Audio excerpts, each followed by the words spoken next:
हर हर महादेव हर। मेरे भारत के नर्सिंग परिवार के सभी बच्चों का अस्तित्व नर्सिंग गुरुकुल चैनल में। मैं कमल सर, 35 साल का नर्सिंग का एक्सपीरियंस है और आपके साथ आपकी अस्तित्व के लिए मैं हर वीडियो अपलोड करता हूं। इसमें जो भी परीक्षा की तैयारी कर रहे हैं, एग्जाम की तैयारी, कॉम्पिटिटिव एग्जाम की तैयारी कर रहे हैं और जो स्टूडेंट पढ़ रहे हैं, सभी को काम आए ऐसा मैं वीडियो अपलोड करता हूं। ऐसे ही टॉपिक्स और उसमें कौन से एमसीक्यू आ सकते हैं और उनके जवाब आने की चांसेस क्या है। तो अस्तित्व नर्सिंग गुरुकुल कमल सर के साथ आप मेरे परिवार के सभी बच्चों का मैं हार्दिक स्वागत करता हूं और मेरे साथ हमसे जुड़े रहे बनिए। ये आपके अस्तित्व का सवाल है, आपकी समझ का सवाल है। आपको समझ ज्यादा रहे तो आपको रिजल्ट अच्छा मिलेगा। तो और जो अस्तित्व जो नर्सिंग गुरुकुल है चैनल, उसको सब्सक्राइब करिए। उसके साथ मेरी व्हाट्सएप चैनल भी है जिसमें मैं हर रोज एमसीक्यू अपलोड करता रहता हूं, तो आपको अपनी प्रिपरेशन के लिए भी काम आएंगे। तो उसकी लिंक मैं डिस्क्रिप्शन में डाल दूंगा, तो आप मेरे साथ अंत तक जुड़े रहिए, अंत तक जुड़े रहिए। आज का टॉपिक है हॉस्पिटल एक्वायर्ड इन्फेक्शन और उसको हेल्थ केयर एसोसिएटेड इन्फेक्शन। तो क्या है आपको देखते रहिए। सबसे पहली चीज हॉस्पिटल एक्वायर्ड इन्फेक्शन। देखो, सबसे पहला एमसीक्यू में बता रहा हूं ना, आपने ट्राई की ना कि ऐसा नहीं है कि नॉर्सेट हो, रेलवे हो, ईएसआईसी हो, डिफेंस हो, कोई भी चीज हो, तो उसमें ऐसा नहीं है कि सभी अप्लाइड क्वेश्चन आते हैं। प्रीलिम में या किसी में भी ऐसे कॉमन क्वेश्चन भी डाल देते हैं जिसके अगर आपके पास स्टडी ना हो तो आपको मार्क नहीं मिल सकता। तो hospital acquired infection now also known as, यानी कि हॉस्पिटल एक्वायर्ड इन्फेक्शन है वो अब हेल्थ केयर एसोसिएटेड इन्फेक्शन भी कहा जाता है। दोनों में एचएआई है, hospital acquired infection, health care associated infection, दोनों में एचएआई है। तो आइए आगे चलते हैं। सबसे पहली चीज, HAIs are infection that patients acquired 48 hours or more after being admitted। सबसे पहली चीज इसमें ध्यान रखिए, मैंने 48 आवर्स में, क्योंकि ये बहुत ध्यान रखने की चीज है। 48 आवर्स में क्या है, the infections are not present और incubating at the time of admission. मतलब जब हॉस्पिटल में दाखिल हो रहे हैं पेशेंट, उस वक्त उसके पास उनको ये इन्फेक्शन नहीं था, लेकिन हॉस्पिटल में दाखिल होने के बाद 48 आवर्स के बाद उसको ये इन्फेक्शन देखा गया, तो उसी इन्फेक्शन को हम हॉस्पिटल एक्वायर्ड इन्फेक्शन या तो हेल्थ केयर एसोसिएटेड इन्फेक्शन कह सकते हैं। 48 आवर्स इसलिए याद रखना, दिमाग में याद रखना, कभी भी आपको पूछे कि हॉस्पिटल एक्वायर्ड इन्फेक्शन कब कहा जाता है, तो याद आएगा आपको कि 48 आवर्स के बाद भी जो इन्फेक्शन मिलता है देखने को, जो दाखिल के वक्त नहीं होता है, उसको HAIs कहते हैं। Due to HAIs contribute higher patient morbidity, यानी पेशेंट में बीमार होने की संभावना ज्यादा है, मोर्टालिटी रेट, मृत्यु आंक ज्यादा रहता है, एंड हेल्थ केयर कॉस्ट उससे ज्यादा बढ़ती है। नाउ कॉमन कितने ऐसे हैं, कितने जिसे हम HAIs कह सकते हैं, हॉस्पिटल एक्वायर्ड इन्फेक्शन या हेल्थ केयर एसोसिएटेड इन्फेक्शन कह सकते हैं। तो सबसे पहला है central line associated blood stream infection. सबका पहला पहला जो है कैपिटल वो लिया तो क्लैप्सी बन गया। आपको याद क्या रखना है, CLABSI, central line associated blood stream infection. Serious infection है, कैसे उसका डेफिनेशन की बात, jumps enter the blood stream through a central line catheter. Central venous pressure के लिए हम जो सेंट्रल लाइन लेते हैं ना, वो आईवी लाइन लेते हैं, उसकी बात नहीं कर रहा हूं मैं। सेंट्रल विनस प्रेशर या सेंट्रल लाइन जो आर्टरी में जाता है, उसी कैथेटर को सेंट्रल लाइन एसोसिएटेड कहते हैं, सेंट्रल लाइन कैथेटर कहते हैं। तो क्या है कि germs enter the blood stream through the central catheter. Risk किससे, ये होने का रिस्क किससे होता है, तो प्रोलॉन्ग टाइम, यानी लंबे समय तक ये सेंट्रल लाइन रहेगी लंबे समय तक तो होने का खतरा है। इम्प्रॉपर मेंटेनेंस, उसका मेंटेनेंस ठीक से नहीं होता कैथेटर का, उसकी आप केयर ठीक से नहीं करते हैं तो क्लैप्सी होने का खतरा है। इम्पैक्ट से क्या होता है? Possibility of sepsis. सेप्सिस माने सेप्सिस होता है और ऑर्गन फेलियर होने के चांसेस रहते हैं। ब्लड में जाते हैं ना माइक्रो ऑर्गेनिज्म, इसीलिए सेप्सिस। और प्रिवेंशन, इसके उसको रोकने के लिए क्या चीज करनी चाहिए? तो फॉलो स्टिक एसेप्टिक टेक्निक, यानी कि जब भी आप सेंट्रल लाइन कैथेटर को यूज करना चाहो या उनके करीब करीब जाए तो उसको ध्यान रखना है। Regular monitoring, remove catheter immediately when no longer necessary, मतलब उनको निकाल ही दो ताकि इन्फेक्शन आने के चांसेस ना रहे। तो पहला आपने देख लिया CLABSI, central line associated blood stream infection, ये सबसे पहला common types of hospital acquired infection है। दूसरा है catheter associated urinary tract infection, CAUTI. Catheter associated urinary tract infection, उसमें हमारा नर्सिंग की सबसे ज्यादा रिस्पॉन्सिबिलिटी होती है यूरिनरी कैथेटर में। तो infection due to prolong use of urinary catheter, लंबे समय से जो फॉलिस कैथेटर है वो लंबे समय तक रहता है तो उसमें एसेंडिंग इन्फेक्शन होने के चांसेस ज्यादा रहते हैं। इससे क्या खतरा है? Long term catheterization, improper catheter care, और जो बुजुर्ग है उनको होने का ज्यादा चांस, क्योंकि बुजुर्ग में इम्यूनो कॉम्प्रेसिव रहता है, इम्यूनिटी लो रहती है तो उसको इन्फेक्शन जल्दी से लग सकता है। उनके सिम्टम्स क्या रहते हैं? तो कि पेनफुल यूरिनेशन, मतलब जब भी यूरिनेशन करे उसको बहुत ज्यादा पेन हो, फीवर हो, एब्डोमिनल पेन हो, और क्लाउडी फाउल स्मेलिंग यूरिन, उसका यूरिन है वो क्लाउडी रहता है, धुंधला सा होता है, और फाउल स्मेलिंग यानी गंदी दुर्गंध रहती है। तो cloudy foul smelling urine. Prevention के लिए इसमें सबसे ज्यादा नर्सिस का रोल रहता है, सबसे ज्यादा। Avoid unnecessary catheterization, use a septic precaution and daily catheter care. Avoid unnecessary catheterization मतलब उसमें देखने वाली बात है, अगर कॉन्डम कैथेटर से काम चल सकता है तो हम फॉलिस कैथेटर का यूज नहीं करेंगे, जिससे एसेंडिंग इन्फेक्शन होने के चांसेस कम रहते हैं। इसलिए मैंने लिखा है avoid unnecessary catheterization, use aseptic precaution and daily catheter care. Catheter care करना वो नर्सिंग की रिस्पॉन्सिबिलिटी है और वो आपको ठीक तरह से करनी चाहिए। आगे बढ़ते हैं।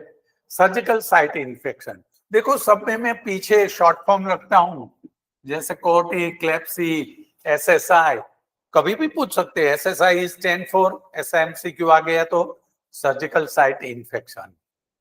तो कैसा है surgical site infection? Infection occurring at near surgical incision, near occurring, या तो सर्जिकल इंसिजन है उनके अगल बगल में, या सर्जिकल इंसिजन में ही विद इन 30 डेज, क्या है, पोस्ट ऑपरेटिवली कोई इन्फेक्शन मिलता है 30 डेज में। जनरल जो भी एपेंडिसेक्टोमी है, लेप्रोटोमी है, ऐसा कोई भी है तो उसमें, और within 1 year if an implant placed. Implant मतलब जैसे ऑर्थोपेडिक ऑपरेशन रहता है जिसमें प्लेट रहती है, नली डलती है, फिर एंजियोग्राफी होती है, एंजियोप्लास्टी होती है हार्ट की, पेसमेकर लगता है, तो ये सब चीजें उसमें वैसे देखा जाए तो बहुत सारी चीजें तो ये कहती है कि infection occurring at the near surgical incision with in 30 days, general surgery, implant जैसे ऑर्थोपेडिक है, प्लेट है, सलिया है, नली है, जो भी डालो तो उसका 30 डेज 90 डेज के तक। लेकिन अगर ऑर्गन इम्प्लांट हुआ तो उसमें 1 साल। लेकिन मैं देखो एक बात समझ लेना आप, मैं जो चीज लेता हूं ऑथेंटिकली लेना चाहिए। WHO की बात है ये, WHO, CDC बराबर है, CDC surveillance of disease surveillance, committee of service disease surveillance है। तो उसकी बात तो वो क्या है, वो ऑथेंटिसिटी है जिसको कोई गलत नहीं कह सकता। रिस्क, इससे खतरा क्या है, टाइप्स ऑफ सर्जरी, कौन से टाइप की सर्जरी की है, ठीक है। सर्जिकल टेक्निक, ऑपरेशन थिएटर में हमारा रोल ज्यादा है। Intra operative, pre operative, post operative nurses का रोल रहता है। नर्सिंग केयर होती है ना, intra operative nursing care, pre operative nursing care, post operative nursing care. Surgical technique and improper wound care, wound care, तो उसमें आपने स्टेराइल चीजें ना इस्तेमाल की हो, हैंड वॉश बिना किए ही वुंड का ड्रेसिंग किया हो, तो सभी में इन्फेक्शन रहने के चांसेस ज्यादा है। सिम्टम्स कैसा, तो क्या रेडनेस रहती है, स्वेलिंग रहती है, drainage, pain on surgical site, pain on surgical site. अब उसको रोका कैसे जा सकता है, सर्जिकल साइट इन्फेक्शन को रोकने का तरीका क्या है, तो कि गुड प्री ऑपरेटिव प्रिपरेशन, जैसे कि ऑपरेशन प्लान ऑपरेशन हो कोई भी, तो स्टेराइल ऑटोक्लेव किए हुए इंस्ट्रूमेंट्स होने चाहिए, सराउंडिंग कुछ इन्फेक्शन ना आए उसकी केयर लेनी चाहिए, और प्रॉपर हैंडलिंग ऑफ इंस्ट्रूमेंट्स होने चाहिए, प्रॉपर हैंडलिंग ऑफ इंस्ट्रूमेंट्स। और post operative care, post operative care में तो ये सर्जिकल साइट इन्फेक्शन था। अब वेंटिलेटरी एसोसिएटेड न्यूमोनिया, वीएपी, देखो मैं सभी में शॉर्ट फॉर्म के रख रहा हूं, vap, ventilatory associated pneumonia, vap. When patient on mechanical ventilator through endotracheal, endotracheal मतलब गले के अंदर से जो ट्यूब डालते हैं, उसको एंडोट्रकेल ट्यूब कहते हैं। और ट्रकियोस्टोमी मींस यहाँ पे छेद करके जो डालते हैं, ट्रकियोस्टोमी करके, तो वो ट्रकियोस्टोमी ट्यूब कहते हैं। और एंडोट्रकेल ट्यूब गले में डाल के की जाती है फॉर 48 आवर्स, मतलब 48 घंटे से ज्यादा का जो वेंटिलेशन रहता है, मैकेनिकल वेंटिलेशन थ्रू एंडोट्रकेल ट्यूब और ट्रकियोस्टोमी ट्यूब, तो उसमें वेंटिलेटरी एसोसिएटेड न्यूमोनिया होने के चांसेस ज्यादा रहते हैं। रिस्क, खतरा, तो कि प्रोलॉन्ग वेंटिलेशन, लंबे समय तक, ज्यादा दिनों तक वेंटिलेटरी सपोर्ट पे पेशेंट है, तो उसकी केयर, जैसे आप क्रिटिकल केयर यूनिट में काम करते हैं ना, तो उसमें ये सब अच्छी चीज, इंटेंसिव केयर यूनिट में काम करते हैं ना, तो ये post operative surgical intensive care unit जो SICU होता है ना, तो उसमें ये सब चीजों को ख्याल रखना बहुत जरूरी है। Prolong ventilation, poor oral hygiene, oral hygiene, nursing care में अभी हम नर्सिंग केयर से पिछड़ते जा रहे हैं, उसके हिसाब से हॉस्पिटल एक्वायर्ड इन्फेक्शन होने के चांसेस ज्यादा रहते हैं। Use of sedative and aspiration of bacteria, bacteria micro organism अंदर निकल जाए, तो इसके हिसाब से सिम्टम्स कहते हैं कैसे रहते हैं, फीवर है, प्यूरुलेंट स्पूटम है, एलिवेटेड WBC है, एबनॉर्मल चेस्ट एक्सरे है। अगर इसमें MCQ में पूछ लिया कि वेंटिलेटरी एसोसिएटेड न्यूमोनिया में WBC के काम अपग्रेड रहते हैं, है ना, एलिवेटेड WBC। अंत तक मेरे साथ जुड़े रहिएगा। Prevention, head elevation, head up, oral care, use sterile technique. Sterile technique का बहुत इंपॉर्टेंस है, बहुत ही इंपॉर्टेंस है, वो आपको समझना चाहिए। तो ये हो गया वेंटिलेटरी एसोसिएटेड न्यूमोनिया, VAP। अब आओ क्लोस्ट्रीडियम डिफिसाइल, सी डिफ, हमें शॉर्ट फॉर्म याद रहता है ना। अभी तो जैसे आप व्हाट्सएप में करते हो गुड मॉर्निंग के बजाय GM, ऐसे शॉर्ट फॉर्म के तो आप आदि है। सी डिफ इन्फेक्शन बहुत याद रखने की चीज है। Bacterial infection lead to severe diarrhoea and colitis, maybe use of antibiotic. लंबे समय तक एंटीबायोटिक का यूज जब रहता है, तब ये सी डिफ होने के चांसेस ज्यादा है, जिससे डायरिया और colitis, inflammation of the colon is colitis and diarrhea. Risk, extended hospital stay, hospital में लंबे समय तक जो एडमिट रहता है वो पेशेंट, वीक इम्यून सिस्टम, जिसकी इम्यूनिटी रोग को सामना करने की, डिजीज के सामने फाइट करने की ताकत कम हो, वो, use of antibiotic and older age जिसमें इम्यूनिटी पावर कम है, और यूज ऑफ एंटीबायोटिक। सिम्टम्स क्या है? Watery diarrhoea, abdominal pain, fever, ऐसे सिम्टम्स रहते हैं। अब उसको प्रिवेंट करने के लिए क्लोस्ट्रीडियम डिफिसाइल सी डिफ को प्रिवेंट करने के लिए क्या करना चाहिए? Proper hand hygiene, proper hand hygiene. देखो मैंने साथ में लिखा है shop water not alcohol based drug. हम ज्यादा से ज्यादा स्टेरिलियम को ही समझते हैं, स्टेरिलियम को ऐसा लगा लिया जैसे हमारे स्टेराइल हो गए। Shop water not alcohol based, याद रखिए। प्रोवाइड क्लीन एनवायरनमेंट, उसको सेफ एनवायरनमेंट, अच्छे से वातावरण में रखिए। तो ये हो गया एंटीबायोटिक। यूज ऑफ एंटीबायोटिक से क्या होता है? सी डिफ, याद रखिए। कैसे कैसे एमसीक्यू इसमें से आ सकते हैं।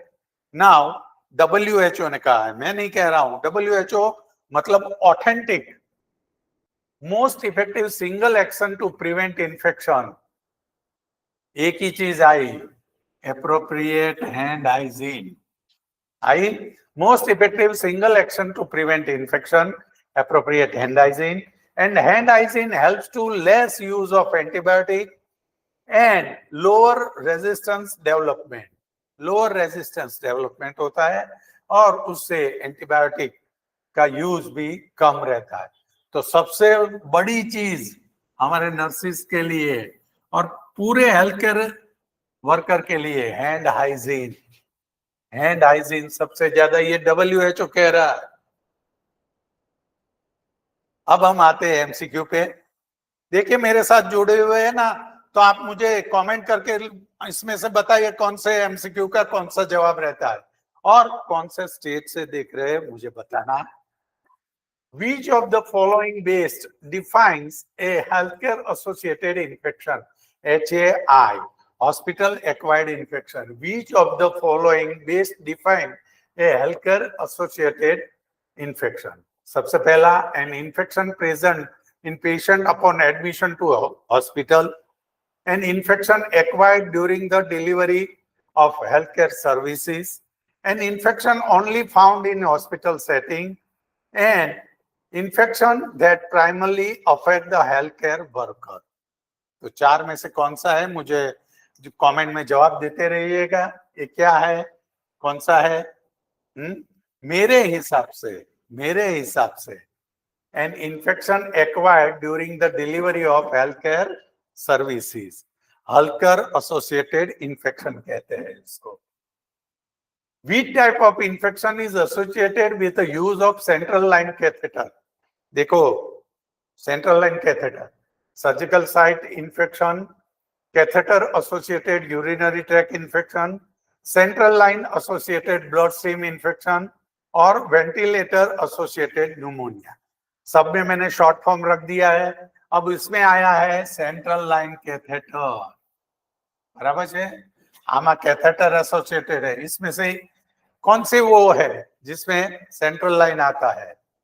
तो आपका राइट आंसर हुआ C, CLABSI, central line associated blood stream infection, जो सीवीपी में वो लगाते हैं ना। तो ये एमसीक्यू का जवाब वो रहता है। Now what is the primary cause of ventilator associated pneumonia, vap, बराबर है। वेंटिलेटर एसोसिएटेड न्यूमोनिया का प्राइमरी कारण कौन सा है? पहला, prolonged use of urinary catheter, prolonged mechanical ventilator, use of central line catheter and improper surgical technique.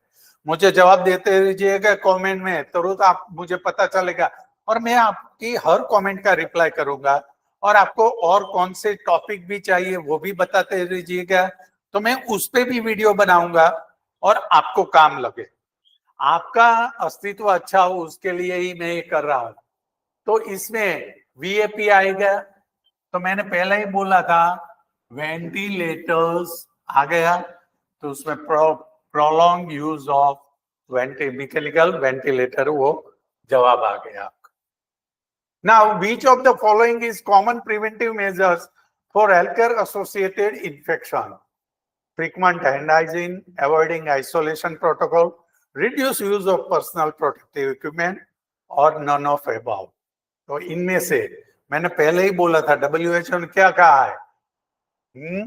Frequent hand hygiene. आपका जवाब हो गया frequent hand hygiene. Now which of the following factors is a contributor to the spread of healthcare associated infection? कौन सा आमा से इनमें से कोज है? तो lack of hand hygiene, proper isolation procedure, limited use of invasive devices or none of the above. तो उसमें यही आ गया चीज, lack of hand hygiene. आपको दो चीज संभाल के रखनी है, hospital acquired infection, hand hygiene, यही उसका कोज रहेगा उसके सामना करने का। Now infection are not present at the time of admission and acquire that infection within how many hours count as a healthcare associated infection? मैंने पहले ही बोला था ना, आपको याद रखना है 12 घंटा, 24 घंटा, 48 घंटा या 72 घंटा। तो उनमें से आपका कौन सा आंसर रहेगा वो आप समझ ले, ये पूरी जरा। अब तो आप फटाक से कह देंगे 48 आवर्स, क्योंकि आपने अगर अंत तक मेरे साथ जुड़े रहेंगे जो रहते हैं उनको ये जवाब तुरंत ही समझ में आ जाएगा। तो अंत तक रहने के लिए मैं बार बार इसीलिए कह रहा था कि अंत तक जुड़े रहिए, आपके अस्तित्व का सवाल है। और अस्तित्व द नर्सिंग गुरुकुल को सब्सक्राइब कीजिए, ऐसे आपके और मेरे अगले वीडियो में देखिए हैंड हाइजीन, उनके जो स्टेप्स और उनके कोर्स सभी चीज में रखने वाला हूं। तो मेरे साथ जुड़े रहिए, उनमें हर चीज को, नॉर्सेट है, रेलवे है, एम्स है, किसी में भी काम आएगा। हर हर महादेव हर।